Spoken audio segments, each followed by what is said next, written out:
Semana da Consciência Negra, o Fantástico homenageia duas mulheres inspiradoras. A primeira delas, uma guerreira que lutou contra a escravidão no Brasil. E a segunda é uma médica que busca na medicina o alívio para as dores provocadas pelo racismo. São as Mulheres Fantásticas em edição especial. Era uma vez uma menina negra chamada Dandara. Ela nasceu livre, mas desde criança se uniu aos quilombolas para lutar contra a escravidão. Cresceu e se casou com Zumbi. E por sua força e coragem, se tornou a líder do Quilombo dos Palmares, lá na Serra da Barriga. Dandara não descansava e parecia até se multiplicar. Caçava, lutava capoeira, traçava estratégias de defesa e treinava todos para o ataque. Seu nome era sinônimo de luta, e ela era tão corajosa que tomou a frente e guerreou para defender o seu povo. Mas os ataques que cercavam o quilombo foram aumentando. A coroa portuguesa tentou até fazer um acordo de paz, mas o acordo dava liberdade só para alguns escravizados. Dandara disse não. Ela queria a liberdade de todos e continuou a batalha. Encurralada pelo exército português, ela não se rendeu e, como uma heroína, lutou pela liberdade até a morte. Virou lenda, mas seus ideais e sua voz ainda ecoam. Dandara são muitas. Resista como uma garota. Dandara hoje diria: vidas negras importam. Dandara está presente em mulheres que fazem também da sua vida uma luta contra o preconceito racial tão enraizado ainda no Brasil. Como a mulher fantástica que vamos conhecer agora. Baixão, Santo Salvador, Baixão, seja como for, Baixão, nossa direção. Andréia Beatriz Silva dos Santos, a médica gaúcha que decidiu virar baiana. Posso te chamar de baiana, Andréia? Por favor. Há 18 anos, a Andréia trocou Porto Alegre por Salvador. Foi encontrar o quê em Salvador? A primeira vez que eu estive aqui, eu fiquei encantada. Olhava para os lugares, olhava para as lojas, olhava para as ruas, olhava para os ônibus, olhava para os carros, olhava para as pessoas na praia, no Pelourinho, e via pessoas idênticas a mim, pessoas fisicamente parecidas comigo. Eu me sinto baiana por conta da identidade racial.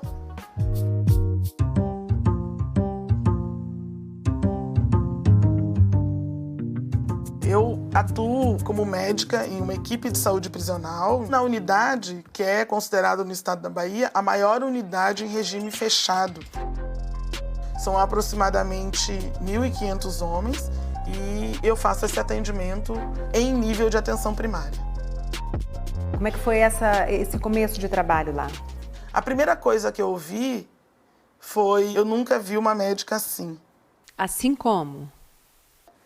Isso me chamou a atenção porque esse assim quer dizer, eu nunca vi uma médica negra que fala com a gente, que toca a gente, que escuta a gente e que entende que aqui eu estou cumprindo pena privativa de liberdade e que entende que eu tenho um processo de adoecimento.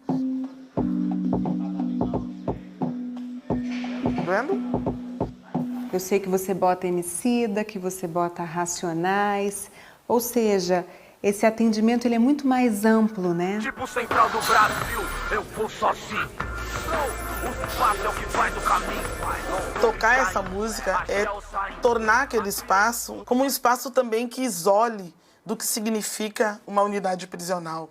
Abre grade, fecha grade, barulho de algema. Mas nunca entendeu essa história manca. Sangue índio, suor preto e as igrejas brancas. Andréia Beatriz também dá aula de medicina para alunos residentes e ainda comanda o Reaja ou Será Morta, Reaja ou Será Morto, um movimento comunitário de Salvador.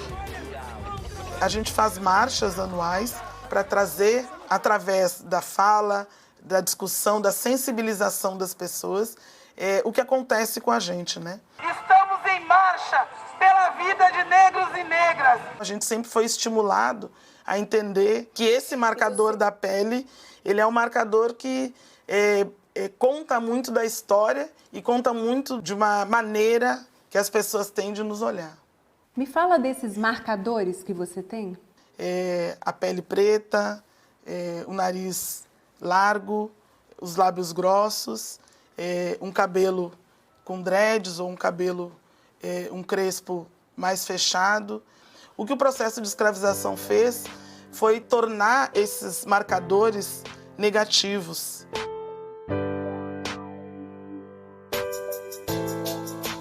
Ao longo do curso de medicina, entrar no bloco cirúrgico, de máscara, de touca, preparada, e o professor chegar com os residentes e dizer: não, eu não quero ninguém para fazer a limpeza agora. E aí o residente dizer: não, professor, ela é estudante de medicina. Ele achou que você fosse a pessoa da faxina. Exato. 91 pessoas que se autodeclaravam brancas e eu, a única estudante negra do curso de medicina. O professor pegava uma lista de chamada, né, e começava a ler os nomes, né? Fulana com sobrenome alemão, com sobrenome polonês, com sobrenome italiano. Eu trabalhei com seu pai, eu trabalhei com seu avô. Quando chegou no meu nome, Andréia Beatriz Silva dos Santos, muito bom, Andréia, seja bem-vinda. Os pais da Andréia Beatriz, quando se conheceram, a mãe dela trabalhava como empregada doméstica, o pai trabalhava como empacotador. Então eu queria voltar lá atrás na tua história, para você me contar de toda essa tua origem, assim. Minha mãe, aos 12 anos, saiu de Candelária e foi para Porto Alegre trabalhar na casa de uma família onde ela acompanhava uma menina branca, de uma família branca, de classe média alta. Quando a menina ia para a escola, minha mãe ficava arrumando o quarto, lavando a roupa, ajudando na cozinha.